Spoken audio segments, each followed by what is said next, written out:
Welcome back to the channel. Let's get right back into the rest of the info dump video from the Gamescom interviews. If you haven't checked out part 1, now's a great time to do so. Without further ado, let's get into it. For the Hagga Basin, after leaving the tutorial, you fly into a sandstorm, you will crash again and wake up in the Hagga Basin, in the southern part of the Hagga Basin to be specific. Multiple start points, about 40 spawn points in the southern Hagga Basin, and then you move upwards through the Hagga. The Hagga will provide around 50 to 60 hours before most players leave. It's very, very big. Hagga Basin is going to be as big as Conan Exiles entirely, which we already have known. The Hagga has many biomes, very big, main gameplay loop. We know about the Hagga Rift there, we've mentioned it a few times. There's an example here of Europe 1. Now this is kind of speaking towards the shards of the game servers and how that's going to work. So Europe 1 would be like a big Europe server. Inside that, you will have Hagga Basin 1 through 27, for example. You can kind of pick one of those Hagga Basin maps to have it be your home world. Speaking about this, again, to try and paint the picture, so Europe 1 would be the all-encompassing area for that game server, where like the Europe 1 Deep Desert is, the Europe 1 Harco Village is, the Europe 1 Arakeen, and then in that same Europe 1 with all of those shared spaces, there's going to be multiple instances of the Hagga Basin, which is the main gameplay PvE section of the game. Because the Hagga Basin is kind of limited right now to like around 40 players, maybe ceiling of 60, they're trying to feel that out still, but because that is kind of a lower number for the cap, there's going to be multiple instances of the Hagga Basin. So within that larger Europe 1 server, you're going to have 1 through 27, so on and so forth, of these Hagga Basin maps. So that is just to kind of preserve performance and just so that there's not going to be overpopulated spots. The resource balancing, things like that are kind of kept in mind for the Hagga Basin size. So that's kind of what they're alluding to here. There's a possibility to transfer your bases to another Hagga Basin. As far as we know now, there is not. That's not going to be a feature in the game just yet, at least. We've heard some kind of back and forth about what they plan to try and do to accommodate that. Are there other areas like the Hagga Basin? Now, this is interesting because we don't know yet. There might be another sort of game map that's similar to Hagga Basin that we just haven't heard about yet. Potential for expanding the game later on. Is there PvP in the Hagga Basin? Yes, there is going to be small areas in the Hagga Basin that you will be able to engage in PvP. Things like, you know, some of the eco labs, some of the crash wreck sites and things like that. So it's not as big scale as the PvP in the deep desert, but there will be spots for it. Hagga Basin can be played solo. It is possible to fly solo, transport a harvester, and use it to harvest spice. You can do all of that by yourself. It's just going to be very, very tricky and difficult. For items in inventory, we have something called intel points that are used to craft new items. These are gained naturally through the gameplay, but also more in the enemy camp clearing mechanic. So you're going to have to kind of clear these enemy camps to get more intel points in order to unlock new technologies to craft. There are unique item spawns that happen with each wipe, never to respawn for anyone else. So it's sort of first to the feast in that sense for these unique schematics. Item crafting relies heavily on the schematic mechanic, finding schematics. So all the gear and the weapons that you're going to be crafting need to have a schematic that you have to find first in order to get them. There is no binding on pickup. All items are free to sell, meaning that you're not going to be limited to items that you find that are only going to be locked in for you. If you find an item, you can give it to someone else, they can use it. So it's not going to be binding on pickup in that sense. You can deposit similar items from your inventory to the chest, which makes inventory management much more breezy. You won't have to be sitting in your inventory seeing what chest has what item, so you can, you know, stack it like that. There's going to be a quick sort type of system in place there. Unique schematics are in the tech tree as well. There are limited runs. Basic stuff can be crafted forever. Basically, you're going to have these schematics for like low-level gear and weapons and things like that. Let's say you get like a spit dart rifle schematic, right? So you want to craft that. You need a schematic every time you want to craft an item. So you would hope that that schematic doesn't run out as soon as you use it the first time. So common schematics are going to last for a few uses, for a few crafts, and then they will run out. So you will be able to have basic stuff that can be crafted forever. And then there's going to be sort of tiered items that are only a limited number of uses for the schematic. To elucidate even more on that, unique items can only be crafted 3 times. Afterwards, need to find the new schematic. So like a unique schematic, if you're the only one to find this unique schematic in an eco lab, you can craft it, and then once it deteriorates through usage and you can't repair it anymore, you will have a couple more chances to craft it before that schematic goes away forever. So this is going to be interesting to see. Super legendary type weapons and gear that come about. They will be able to last for a little bit, but once they're gone, they're pretty much gone forever. There will be no immediate blueprint filling. As an example, if you have all the resources, you build the item right away instead of adding the resource one by one. This is a suggestion at the time, possibly post-launch, meaning that like just because you place a blueprint down doesn't mean you can just hit build and it builds it immediately. You still have to go fill in the blueprint shell piece by piece and sort of still build it, but it's going to be easier to do it because you'll have the blueprint in place. It is possible to gift the best items to new players, helping new players kind of get acclimated quickly. There is a combination of skills or items possible, e.g. flying farther, meaning like the Shiga Wire and Suspensor combo we've seen. There's probably going to be a lot more, but that's one of the prime examples. The possibility to trade. Items can be dropped on the ground. There is also a trade interaction in the interaction menu between players, so we haven't seen a lot about that, but we'll find out more later. The Lansraad. The Lansraad will function like a bingo card, with group objectives to be completed in order to gain votes. In connection with the endgame and Lansraad, the faction quests are big quests that are linked to the PvP zones like spice harvesting. We have tools on the endgame to calibrate this linked to the Lansraad, also still not revealed, so I'm not sure what that means quite yet. 90% of this can be done solo, and the last 10%, the Lansraad in the endgame, requires grouping up. Weekly Lansraad objectives. Devs did not want to spoil the consequences of the voting on the map and the world. We know that no atomics can be dropped, but global things will occur, meaning that the winners of the Lansraad Council meetings will be able to influence certain things in the world, potentially like the economic system, how much certain resources cost, maybe what other factions are allowed to do, things like that. Even players without a faction can participate in the Lansraad faction quests. Example, like if there's a war going on, one of the factions asks for 400 Ornis to be crafted. Someone that's not involved in the faction specifically can still help with the crafting of that and kind of cash in on that and benefit from some of the Lansraad outcomes.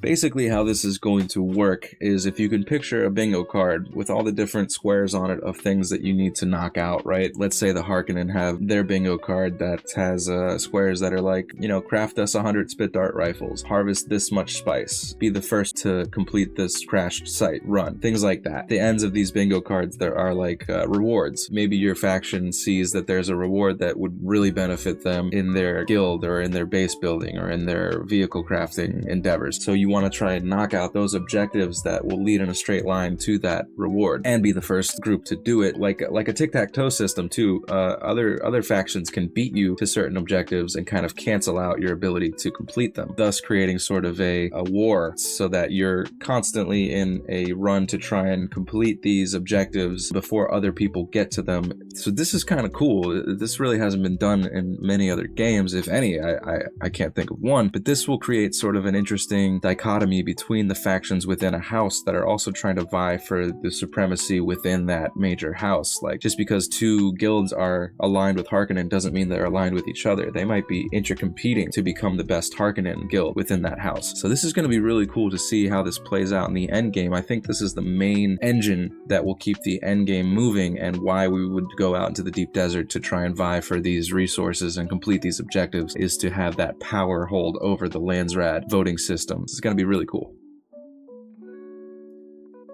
Moving on into a little bit about ornithopters. You must craft an ornithopter to leave the areas beyond the Hagga Basin. This is how you get to the deep desert. Once you craft an ornithopter, you are basically on a flying mount like in World of Warcraft. Ornithopter crafting will take time and be a sort of endgame style of traversal. There are 7 different vehicles in this game, not limited to the ornithopter. Those include a sandbike, a buggy, a tank, the ornithopter small, the ornithopter medium, and the large transport ornithopter. Ornithopters can come with missiles and with a scanner. They also have a boost option available. Water and fuel are survival elements on the overland map. We talked about that earlier. For some that have never played, it takes at least 40 hours to unlock the ornithopter. This is obviously going to vary for player experience. During the Funcom event, the player had to choose between putting a booster or missiles on an ornithopter, so that's going to be sort of the this or that option with the ornithopter modularity.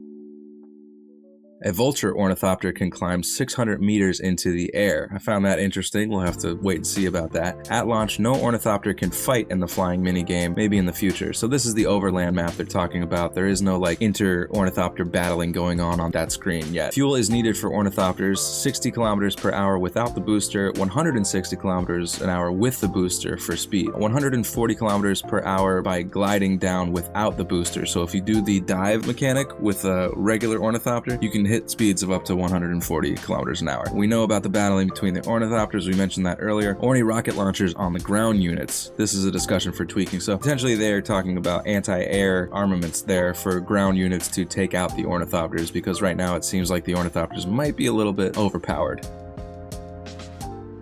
The end game depends on PvE, PvP activities. Spice harvesting is obviously a large PvP organization, deterring the worms, coordinating scouts, defense, harvesting, making choices about concession and retreat, things like that. That's going to kind of be how the deep desert PvP functions. PvE content can be finished in around 70 hours, which is a lot of time. That's really cool. There is some food dishes that will give a buff, so just to confirm, food is in the game, it's just not a main survival mechanic. There is fall damage, so be aware. Always keep your suspensor belt handy. POIs are going to include shipwrecks that are PvP, passing a threshold that announces that you're in a PvP zone, so you're always going to be aware of when you're kind of at risk for PvP. Many guilds can engage in PvP at once, we talked about that earlier. There is a weather system present. Staying outside during the storm does damage, so careful about where you are outside. Still tents might be a good way to avoid the damage from storms, we don't know yet.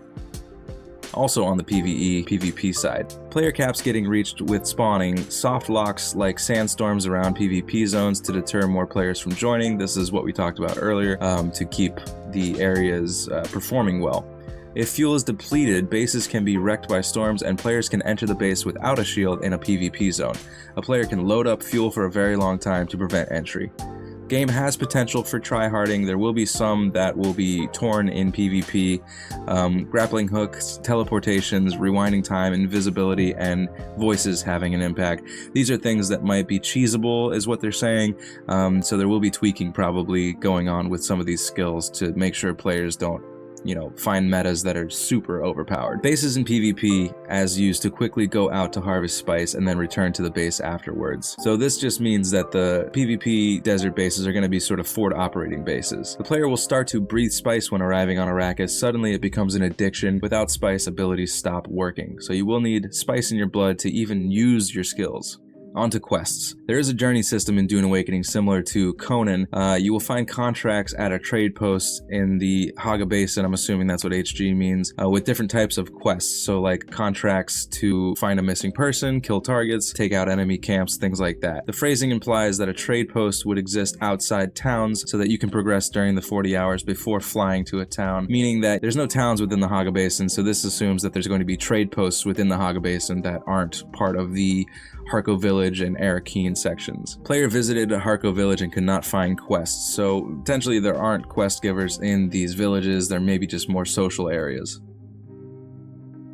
Resources. After building a sand bike, it is possible to go to the next zone. We know about this already. Each biome has different resources which allow you to craft different things. We know about that. Water and fuel are survival elements on the overland map. We've gone over this as well. Planetologist skill tree allows you to loot more resources, consume less fuel, and sort of better survive the environment on Arrakis. We've talked about that already. So we'll just move right along past this section. This is just sort of duplicates. Talking about seasons and monetization, we did get confirmation that there is going to be a season system in Dune Awakening. The game will be a buy to play at a fixed price, so there's not going to be a subscription or anything like that, and there will be seasonal content. So there will be, season 1, chapter 1, chapter 2, and then season 2, so on and so forth. It's a one-time cost at launch, and it won't be subscription, to reiterate that. We still don't know how the inter-game monetization is going to work, whether there's going to be microtransactions, but we'll have to wait and see. Shields. Enemy compounds will be full of fuel that is needed to run your base shield, so you're going to have to raid these enemy bases in order to maintain your own base. Shields have an energy system. It's not complicated to maintain. It's fully safe as long as it is powered. Shields on a player stop all projectiles and drain no power. Shield will stay up and running until it is out of power, which takes a long time.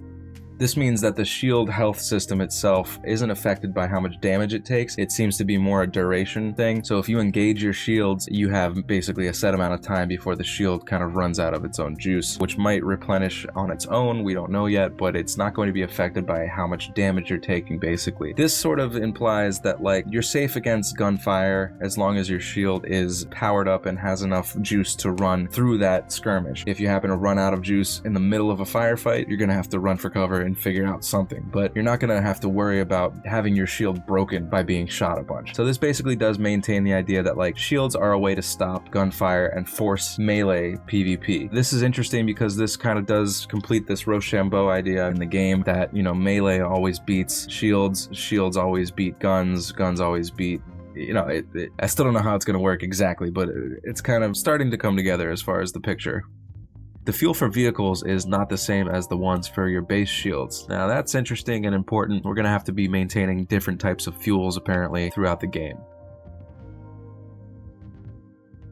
Skills and abilities. Touching back on this again, they confirm that there is a parry and riposte skill for the melee. We've seen that with the Swordmaster clips. There is a job system, basically meaning everyone can do everything by playing for a long time. Some tech in the tree that a player can access before another player to improve the harvest. So you will have like specialized players that are kind of more suited to certain things because they've chosen that specific path. The more you play, not necessarily by doing the same activity over and over again, the more you can allocate points to the skill tree. There are skills that allow you to attract the worm less. I'm assuming these are planetologist skills. There are combinations of skills and items, which we talked about, the Hagga Wire and Suspensor Belt. You can't use stealth to take down an enemy, but there are skills with bonus damage to backstab and things like the invisibility skill for the Bene Gesserit. There's a thing called the Spin of Garen skill, which the players will turn in circles. Not sure exactly what that means yet, but that was one of the tidbits that we picked up from the interviews, so at least we know that that is one of the skill names, and that is what it does, more or less.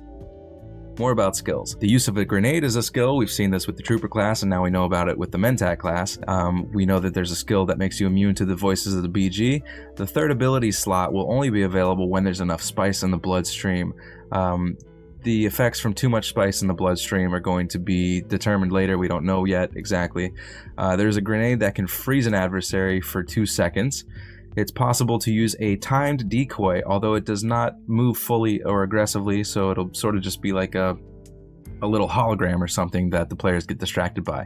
There are skills that allow you to track the worm less. We talked about that. It is possible to dash on the ground and possible to dash in the air. It consumes stamina. This is what we saw about I think the Trooper class is going to have the dash ability.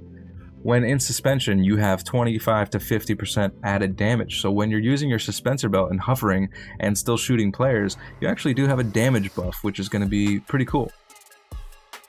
On to vehicles. We talked a little bit about this. Going over it again, there is a ground car, a sand bike, a 4-player ground car, a light Orny, a medium Orny, and a transport Orny. The sand crawler, there's an armored ground car, aka the tank, and potentially there's going to be maybe more vehicles in the future. We will have to wait and see. You are forced to build a vehicle to progress, so it is soft locked by vehicle crafting to leave the initial parts of the Hagga Basin and then later to fly out to the deep desert. There is vehicle destruction. The player can respawn at their last used vehicle. The transport Ornithopter is the largest flyable and usable vehicle so far. Can we sell vehicle blueprints? That is an interesting one. I think we have seen that they are purchasable at the Chome Depot, but we'll have to wait and see more about this later. It is unknown if vehicles can be colored differently. We have seen a few vehicles with color accents to them. We don't know if they're customizable yet to change this up later, but we have seen some coloring on parts of different vehicles, so it is possible to shoot and harvest as a passenger on a sand bike. All vehicles with extra seats allow the passengers to fill different roles. The tank has a turret with a player-operated flamethrower, while another player drives the tank. Not as many workbenches in Dune as those in Conan Exiles, however, there is a general fabricator, which you start with, and it does a lot of everything. There's a vehicle fabricator, an outfit fabricator, survival fabricator for tools and things, plus refiners, ore and water, plus wind traps, plus generators, plus shield generators. There's a vehicle backup tool to store an extra vehicle in the tool, which helps you as a player when dying in the middle of nowhere. You can spawn another copy of your vehicle if you happen to get separated from it. A damaged vehicle can be repaired using the welding torch tool, so you will have to carry that on your person if you're expecting to get into a situation where your vehicle might get damaged. It's easier to fix on the ground, but it is possible to have a player standing on it while in the air to fix it. Now that's an interesting one. That seems like a little bit of cheese going on, but it will be funny to see that happening. Harnessing net to steal vehicles. It is something that is possible.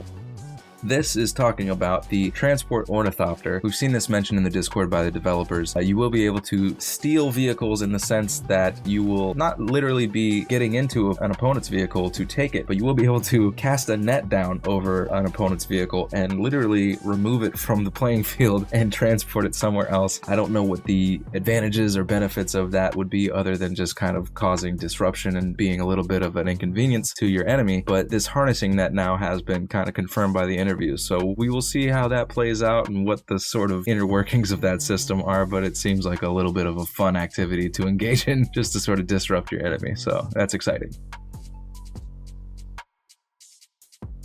On to water. You cannot raise your water above 1/3 from eating plants alone, so you're going to have to find more substantial water resources in order to fill your water meter. This keeps you kind of locked in a survival mode where you're always kind of vying for dew from plants and looking for resources. It's confirmed that you can kill the little mouse and drink its water. Poor Muad'Dib, he's got valuable water. We're thirsty people. That's just how it goes. You can add water to cool down refiners and machines. You will need more and more water over time as you get more improved machinery in your base. You can also suck all the water from plants in a field using what's known as a Dew Reaper. We've seen this in the footage from the Gamescom event. Still suits can be made more efficient to lose less water. We know that there are tiered versions of the still suit you can improve over time. And lastly, we get to a little bit about the worm. Consequences from dying to a sandworm are, as we know, losing everything in your inventory. They also showed a worm chase, and it's actually very little warning between the worm popping up and sort of being right on top of you. The rocks have a large zone around them where the worms can't go in. We have seen this as well, so there's a safe zone around rock outcroppings. The sandworm deaths are the only time you lose absolutely everything. Worms are AI, and they do live in the world, and sometimes they can teleport if players are exploiting them. We heard about that from Joel as well.